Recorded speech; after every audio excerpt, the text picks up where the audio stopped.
जगननिहित पाणी मंडनं मंडनाना तरुण तुलसीमाला कंदरं कंजनेत्रं हृदयदवलहासं विठ्ठलं चिन्तयामि पांडुरंगाकरू प्रथम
पांडुरंगा करू प्रथम नमन दुसरे चरण संतांची त्यांच्या कृपादाने कथेचा विस्तारू बाबाजी सद्गुरुदास तुका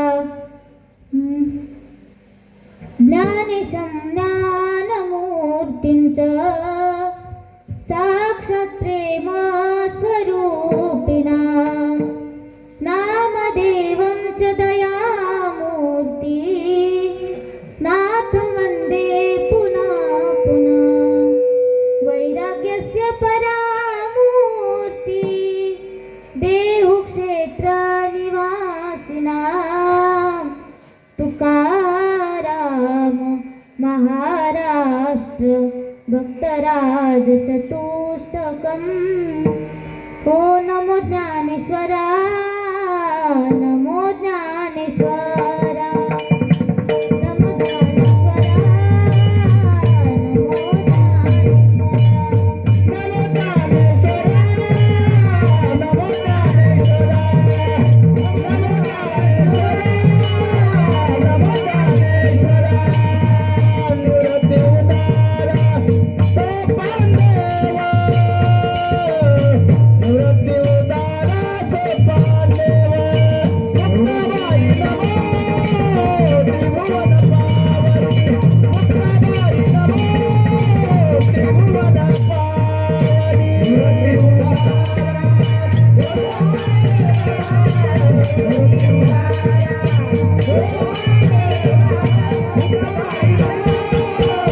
श्री गुरुचरण सरोज रजा निज मन मुकुर सुधारी बरनौ रघुवर बिमल जसोत जो दायकु फलचारी बुद्धिहीन तनु जानिके सुन लो पवन कुमार बल बुद्धि विद्या देहु मोहि हरहु कलेश विकार। चलो आयो जी पवन कुमार पधारो हरि कीर्तन में। चलो आयो जी पवन कुमार पधारो हरि कीर्तन में। चलो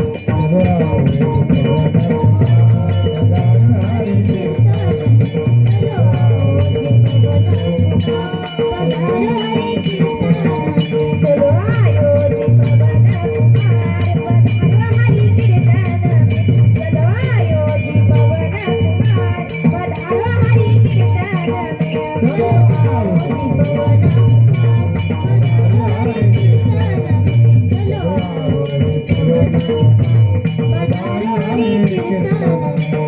राम जी को लाना लखन जी को लाना। राम जी को लाना लखन जी को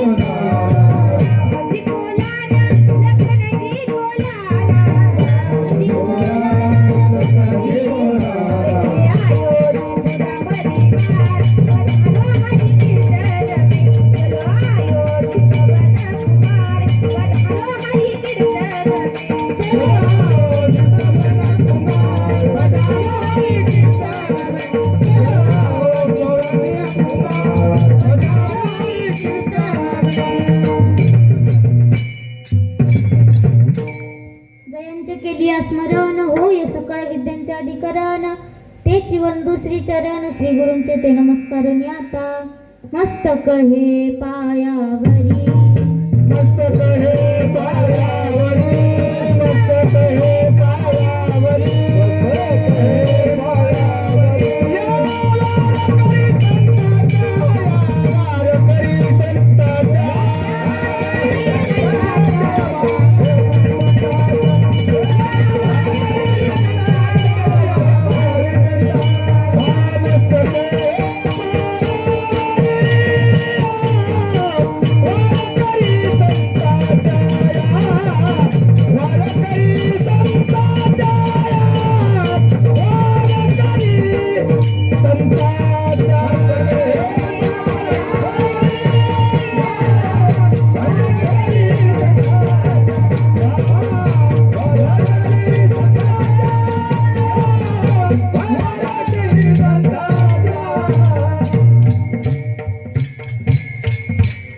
मस्तक हे पायावरी या वारकरी संतांच्या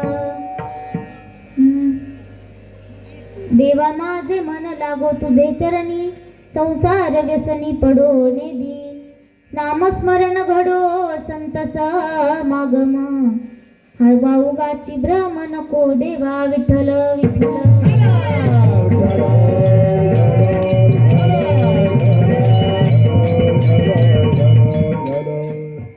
प्रस्तुत प्राप्त प्रसंगी प्राप्त स्थळी प्राप्त वेळी कीर्तनाकरिता निवडलेला अभंग श्री संत श्रेष्ठ शांतीचा सागर ज्यांना म्हटलं जातं असे पैठणचे रहिवासी शांतीब्रह्म एकनाथ महाराज यांचा फार काही नसून फक्त 4 चरणाचा मागणी पर प्रकरणातील अभंग आज या सेवेकरिता निवडलाय। विठ्ठल विठ्ठल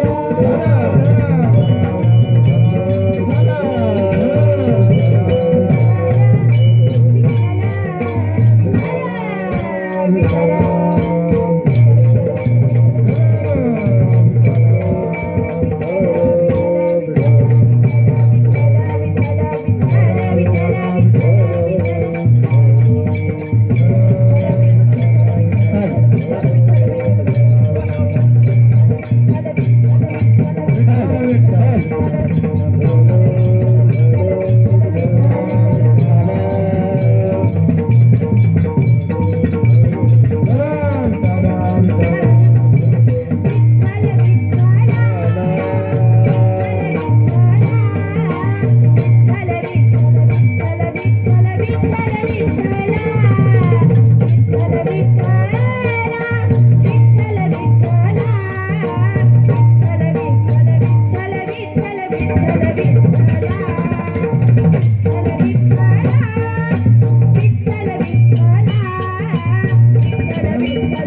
मिळवण्यापूर्वी अल्पसा परिहार द्यायचा तो म्हणजे असा. अखिल कोट ब्रह्मांड नायक सत्ताधीश पांडुरंग परमात्मा,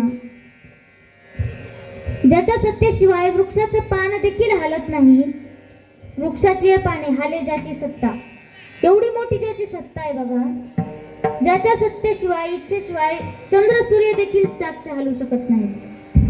माऊली सांगतात, म्या हालविल्या सूर्य हाले, म्या चालविल्या प्राणू चाले, म्या बोलविल्या वेदू बोले जो जगात चालतात. म्हणजे एवढी मोठी त्याची सत्ता आहे. असा सत्ताधीश पांडुरंग परमात्मा, त्याच्या सत्तेने, त्याच्या आशीर्वादाने, त्याच्या कृपेने व साधू संतांच्या आशीर्वादाने चालू असलेला हा 2 दिवसीय कीर्तन महोत्सव. आणि या कीर्तन महोत्सवामध्ये पहिल्या दिवसाची सेवा माझ्याकडे आली आहे. त्याबद्दल सर्वांचे धन्यवाद व्यक्त करते. तसेच कीर्तनाला उपस्थित असलेले गायक असतील, वादक असतील व सर्वच नातेवाईक. आता वेळ खूप झालेली आहे त्यामुळे नाव काही सगळ्यांचं घेत नाही, कारण सगळ्यांचं नाव घ्यायचं म्हणलं तर पहाटेचे 4 कधी वाजतील समजणार नाही. म्हणून सर्वांना धन्यवाद व्यक्त करते. तो सेवेला सुरुवात करते. विठ्ठल विठ्ठल.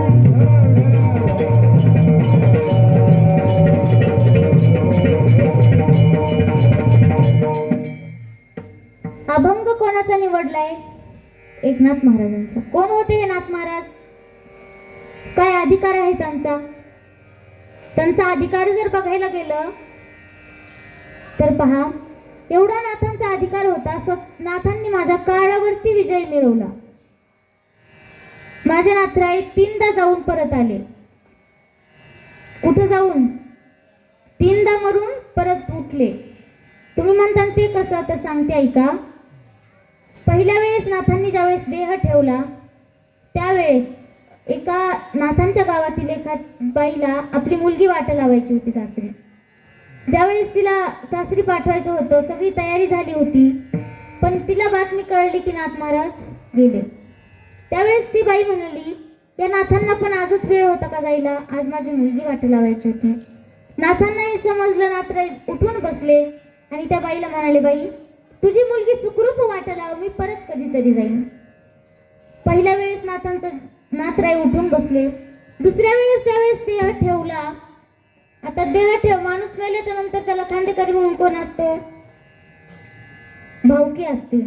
मग त्या भावकीला एवढा गर्व झाला, ती भावकी म्हणायला लागली की एवढा जन्मभर आयुष्यभर एवढा देवदेव केला, एवढी देवाची भक्ती केली, पण शेवटी याला कोणाची गरज पडली? आपलीच. नाथांनी हे बोलणं ऐकलं आणि नाथराय झोपेतून उठाव तसं उठून बसले आणि म्हणाले, मला कोणाच्याही खांद्यावर जायचं नाही. तिसऱ्या वेळेस नाथांनी विचार केला की आपण जायचंय, पण सगळ्या कोणाला अडचण आणायची नाही, कोणाच्या खांडेकरी, कोणाला आपले खांडेकरी होऊ द्यायचं नाही.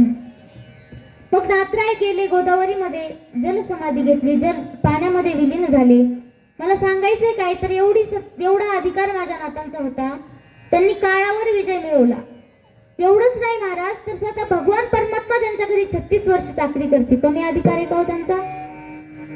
खूप अधिकार होता महाराज. स्वतः भगवंताने त्यांच्या घरी चाकरी करावी. काबडीने पाणी ज्या घरी चक्र पाणी वाहे,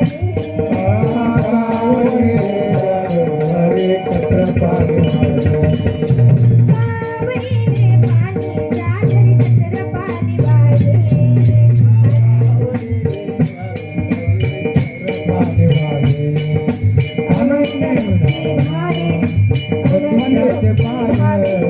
आरती त्याची पाये, ओवाळू आरती माझा स्वामी एकनाथा, ओवाळू आरती माझा स्वामी एकनाथा.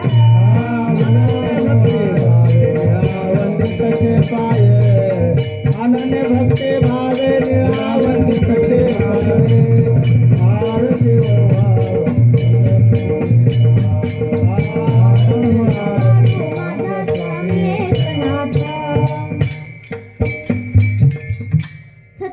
चाकरी केली, पण काय केलं तर कावडीने पाणी भरलं महाराज. 12 वर्ष कावडीने पाणी भरलं, 12 वर्ष चंदन उघडलं आणि 12 वर्ष काय केलं तर त्यांची धुनी धुतली.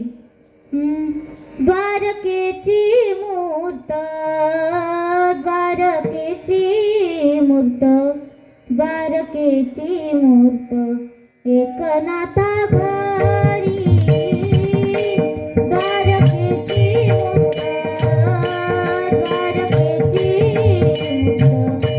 द्वारकेची मूर्त द्वारकेची मूर्त एकनाथा घरी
द्वारकेची मूर्त एकनाथा घरी पाणी वाहे हरी कावडीने.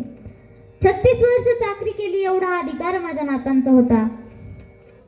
पण या अभंगातून नाथ महाराज काय सांगतात, तर हा अभंग मागणी पर प्रकरणातील नाथ महाराज या अभंगातून काय सांगतात, तर देवा देवा माझं मन फक्त तुझ्या चरणावरती राहू दे.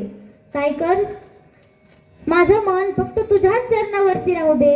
या व्यर्थ संसारामध्ये माझं मन पडू देऊ नको.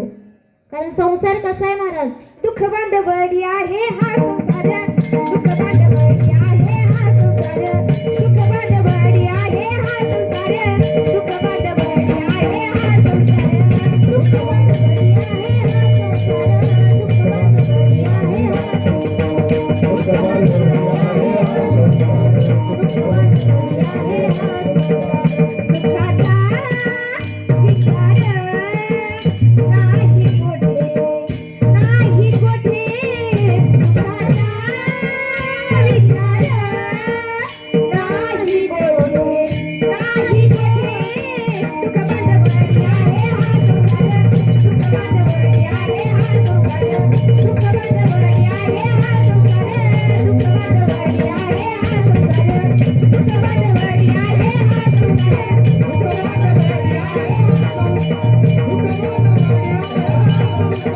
दुःख बांधवडी कसा आहे संसार. संसार हा फक्त दुःख आहे. दुःख दुःख दुःखच आहे या संसारात. या संसारात सुखाचा विचार नाही. महाराज आणखी एक प्रमाण देऊन सांगतात, संसार दुःख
संसार दुःख मूळ चहूकडे इंगळ कसा आहे संसार? दुःखामुळे.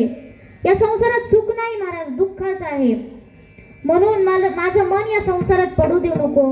नाथ महाराज सांगतात अभंगाच्या प्रथम चरणात, देवा माझे मना राग तुझे चरणी, देवा माझे मना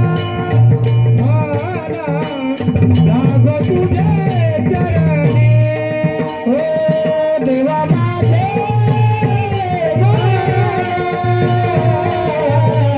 राग तुझे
देवा माझे मन लागो तुझे चरणी, संसार व्यसनी पडो नेदी.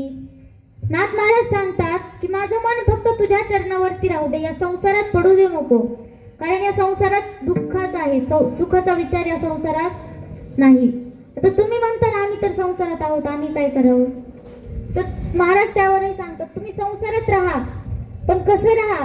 संसारात राहा पण संसारात नसल्यासारखं राहा.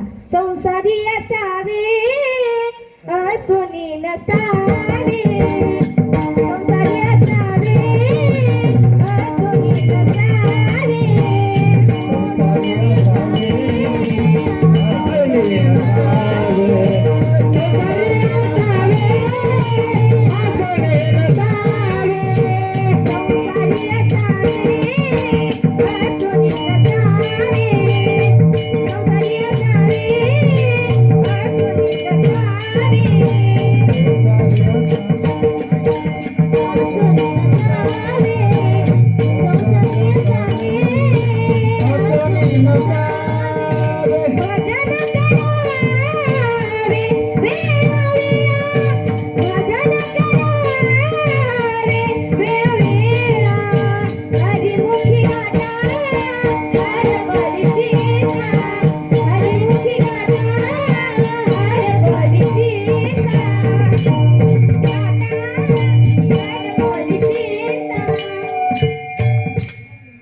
संसारात राहा पण कसं राहा?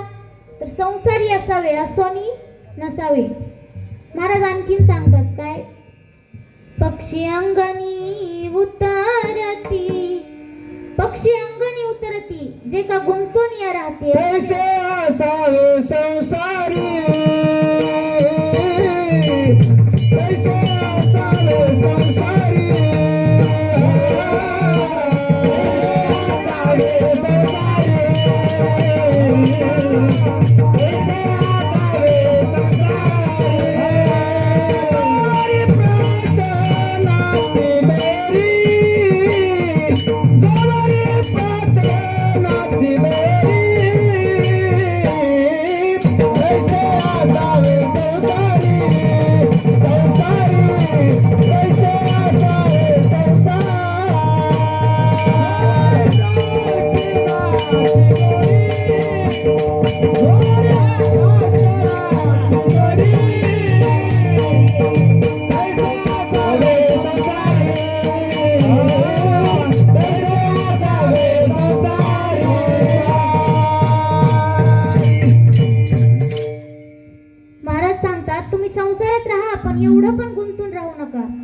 काही जण खूप गुंतलेले असतात बघा संसारात. एखाद्याला ग्लास दिलेला असला ना तर तर तो आणायचा लक्षात राहतो, पण महाराज एवढं कीर्तनात सांगतात नामस्मरण करा, पण ते कधीच लक्षात राहत नाही. एवढे संसारात गुंतून गेलेले असतात काही जण. एक बाबा होते म्हातारे, त्यांना बोलता येत नव्हतं. त्यांच्या मरणाची वेळ जवळ आली, त्यांचे मुलं सगळे त्यांच्या जवळ आले. तो माणूस काय करायचा, एकदा समोर हात करायचा आणि एकदा माग हात करायचा. आता सगळ्यांना वाटलं काय की समोर हात करतात म्हणजे हांडा आणि माग हात करतात म्हणजे माग काय होती, भिंत. मग त्या भिंतीत नक्की सोन्याचा हांडा आहे का काय असं बाकीच्यांना वाटलं. सगळ्यांनी ती भिंत फोडली. पण त्या भिंतीत काहीच सापडलं नाही. मग त्यांनी परत असंच हात केला, समोर एकदा केला आणि मागे एकदा हात केला. मग त्या मुलांनी विचार केला. एक डॉक्टर होते, 2 लाख रुपये 1 तास बोलण्याची फीस घेत होते. त्यांनी म्हणले 2 लाख फीस घेऊ द्या, पण या म्हाताऱ्याला नक्की काय बोलायचं हे तरी कळलं. मग त्यांनी 2 लाख देऊन त्या डॉक्टरांना घरी आणलं. डॉक्टर घरी आले, त्या म्हाताऱ्याला 1 तास बोलण्यासाठी त्यांनी सांगितलं. महाराज सगळं गाव जमलं त्या ठिकाणी, या माणसाला नक्की बोलायचंय काय. सगळं गाव त्या ठिकाणी जमलं, पण ते म्हातारं काय म्हणलं, ऐका आता, ऐकायचंय का. ते म्हातारं म्हणलं, अगं सुनबाई, मागच्या गंगूनं आपली गहू चाळायची चाळणी घेऊन गेलेली, तेवढी चाळणी तू घेऊन ये. मला सांगायचंय काय, तर महाराज एवढे माणसं संसारात रंगून गेलेले आहेत की त्यांना संसाराशिवाय दुसरं काहीच दिसत नाही. विठ्ठल विठ्ठल.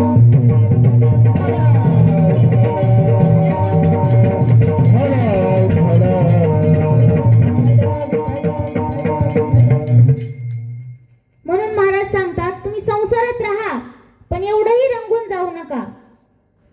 कारण भगवंताने आपल्याला देह कशाकरिता दिलाय. हा देह भगवंताने देवे दिला देव भजे नागो माता. देवे दिला देव भजे नागो माता. भजे नागो माता. देवे दिला देव भजे नागो माता. तोया झाला पाता बाजी केता. तोया झाला पाता बाजी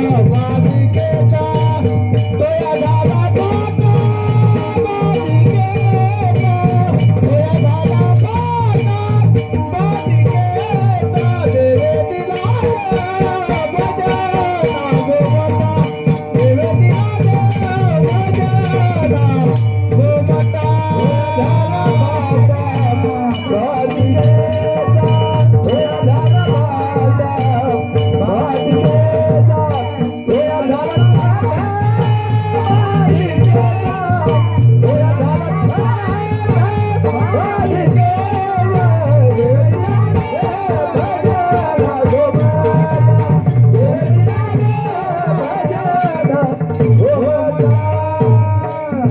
औटा हात का मानव देह अल्लाने तुझे दिया. औटा हात का मानव देह अल्लाने तुझे दिया. खाया पिया जुग से सोया नाक जमाना खोया. ओ भज मन नारायण, ओ भज मन नारायण, ओ भज मन नारायण, नारायण भज मन नारायण. औटा हात का मानव देह अल्लाने तुझे दिया. औटा हात का मानव देह अल्लाने तुझे दिया. दिया लेकिन क्या किया इसने हमें, सिर्फ खाया पिया और सुख से सोया. या देहाला येऊन काय केलंय तुम्ही. या भगवंताने हा देह आपल्याला भजनाकरिता दिलाय, पण माणसाने काय केलंय याचं. देवे दिला देह भोजना गोमटा. तोया झाला पाटा बाधिकेचा.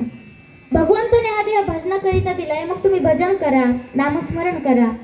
नामस्मरण केल्याने काय होतं, काय होतं नामस्मरण केल्याने, तर महाराज सांगतात, घेताना विठोबाचे हो पर्वत जळतील पापाचे. पर्वत जळतील पापाचे. पर्वत जळतील पापाचे. घेताना विठोबा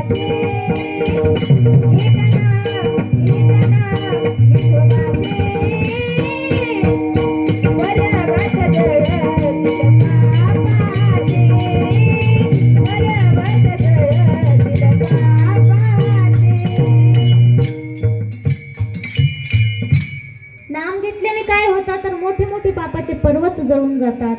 मग तुम्ही नाव घ्या. ते नाव घ्यायला काय अवघड आहे का हो? नाव घेणं फार सोपं आहे महाराज, काहीच अवघड नाही. माऊली सांगतात हरिपाठात नामसंकीर्तन साधन पै सोपे. हे साधन एवढं सोपं आहे पण तुम्ही घेत नाही. कारण काय? तुम्ही म्हणता आम्ही संसारात आहेत, आम्हाला कामं असतात. पण महाराज सांगतात कामामध्ये सुद्धा राम म्हणा. कामामध्ये काम काही म्हणा राम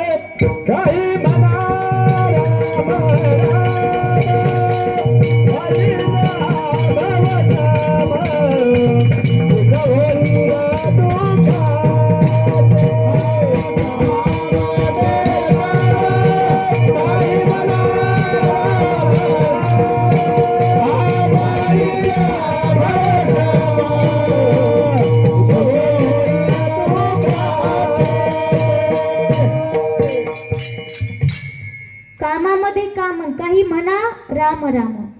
महाराज काम असलं तरी पण राम राम म्हणू शकतो.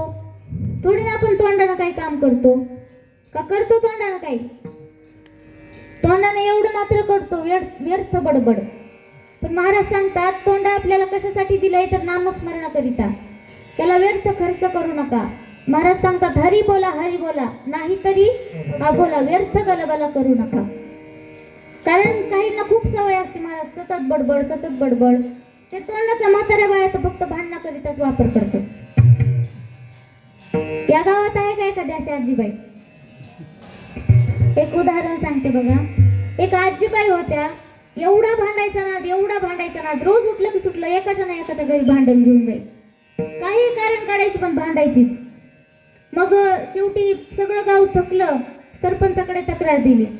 सरपंचाने सांगितलं, त्या बाईला नंबर लावून दिले, आज या बाईच्या घरी जायचं, उद्या दुसऱ्या बाईच्या घरी जायचं. ठीक आहे म्हणली. ती रोज एकीच्या घरी जायची, भांडायची, परत यायची, सतत भांडायची. एक दिवस तिच्या नातवाचं लग्न होतं. मग आता नातवांनी म्हणजे घरच्या सगळ्यांनीच ठरवलं की ह्या बाईला काही लग्नाला घेऊन जायचं नाही. कारण ही तिथं गेली आणि कोणाला भांडली तर सोयरीत मोडायची. म्हणून बाई ठरवलं सगळ्यांनी की या बाईला लग्नाला न्यायचं नाही. मग सगळेजण तयार झाले, लग्नाला जाणार. तेवढं टेम्पो दारामध्ये आलेला होता. ती आजी बाहेरच बसलेली होती. आजी समोरच्या दारानं बसली होती म्हणून टेम्पो मागच्या दारानं बोलवला, पण आवाजाच्या दिशेने म्हातारी लगेच पळाली. म्हातारी गेली, पाहिलं तर टेम्पो शेजारी पप्प्या खेळत होता. म्हणली पप्प्या इकडे ये. पप्प्या, आता लहान लेकर एवढे खोडकर महाराज एका शब्दाने ऐकते. खूप खोडकर लेकर असतात. तो पप्प्या काही आला नाही. ती म्हणली पप्प्या इकडे चॉकलेट देते. तेव्हा आला तो. पप्प्या आला, त्याला विचारलं हा टेम्पो कशाकरिता आलाय? तो पप्प्या सांगतो, अगं आजी तुला माहित नाही का आपल्या दादाचं, एवढं म्हणून तो शांत होतो. त्याला सांगितलेलं असतं तुला चॉकलेटवर आजी गुलवीन, तिला काही सांगू नको. पण त्याला चॉकलेट भेटलं, त्याचं काय सांगून टाकलं, अगं आजी आपल्या दादाचं लग्न आहे. आता म्हातारीनं घरात कालवाच केला. सगळ्या सुनांना, लेकांना, नातवांना सगळ्यांना बोलावलं. सगळ्यांना म्हणली तुम्ही मला सोडून लग्नाला जाणार होता. त्यावेळेस सगळेजण म्हणले अगं बाई तुला सोडून नाही, तुला सरप्राईज द्यायचं होतं म्हणून. ठीक आहे. मग त्या आजीला लग्नाला घेऊन गेले. त्या ठिकाणी आता म्हाताऱ्या बायांचं काम काय असतं लग्नात, रुखवताला नजर लावून बसतं. जाऊन ती रुखवता शेजारी बसली. आता नवरीकडची एक म्हातारी होती आणि ही एक जाऊन बसली. ती त्या नवरीकडच्या म्हातारीला काठीने हळूच डवचायची. ती लक्ष देत नव्हती पण ती हळूच डवचायची. तरी पण ती लक्ष देत नव्हती. मग काही वेळाने तिनं खडा फेकून मारला. तिनं पाहिलं ती रागीत होती, रागावली. किती वेळ सहन करून घेणार ती तरी. रागावली, आली रागामध्ये, झाली तिथं सुरू भांडणं.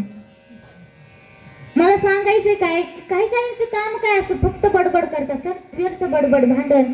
पण भगवंताने हे तोंड आपल्याला नामस्मरणाकरिता दिले. नामस्मरण करा. तुम्ही म्हणता नामस्मरण म्हणजे काय, नामस्मरणात नक्की काय आहे तुम्हाला सांगते. जेवढी ताकद रामामध्ये नाही ना तेवढी रामाच्या नावात ताकद आहे. तुम्ही म्हणता ते कसं, तर त्यासाठी एक उदाहरण सांगते. त्या अगोदर भजन करा. विठ्ठल विठ्ठल विठ्ठल.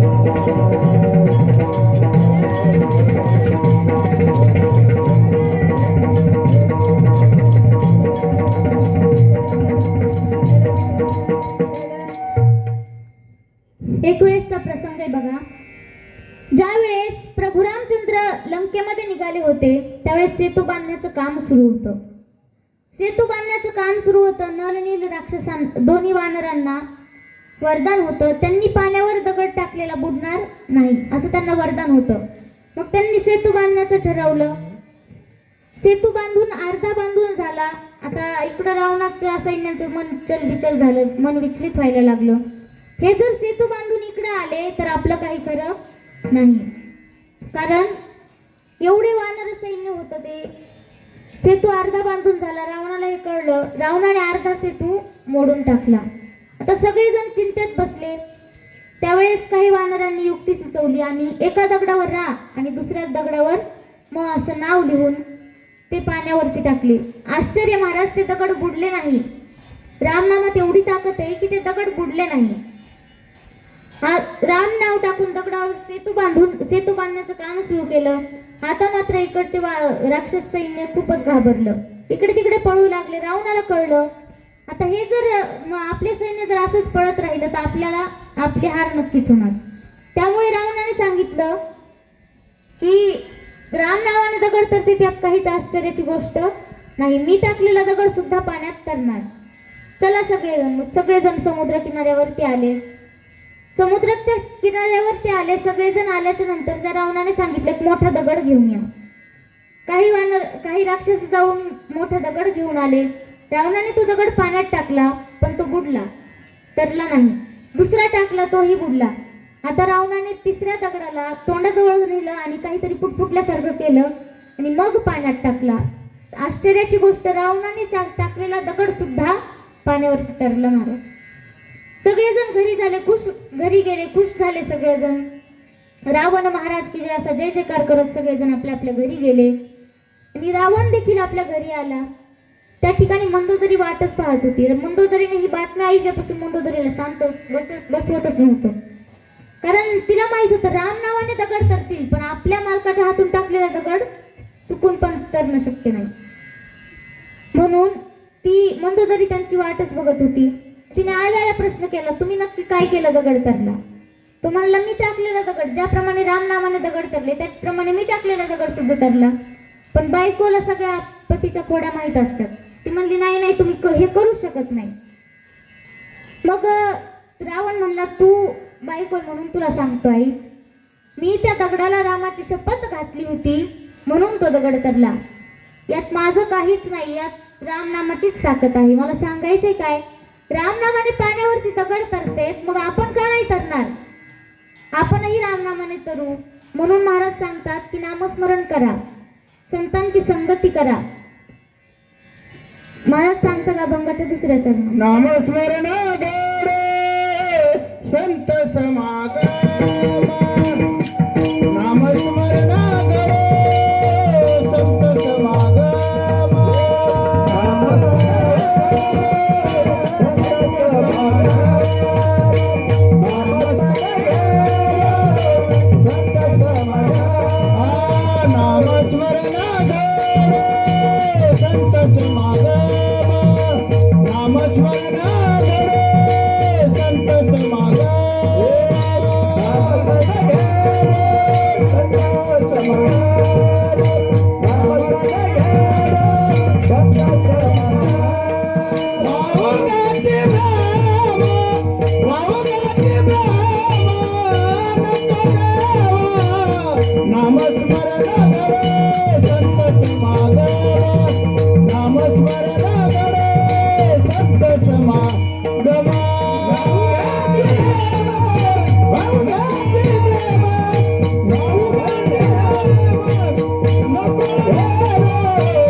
नामस्मरण घडो संत समागम, वाऊगाची भ्रम नको देवा.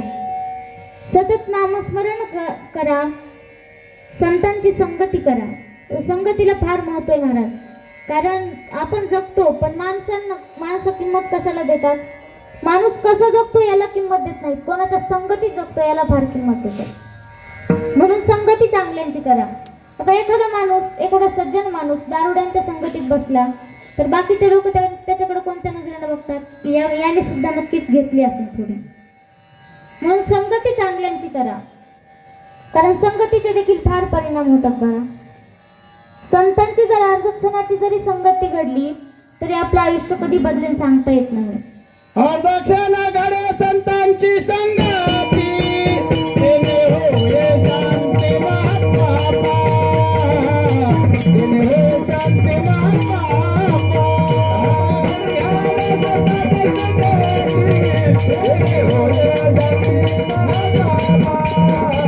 तेने होय शांती महात्मा. संतांची जर अर्धक्षणाची जरी संगती झाली तरी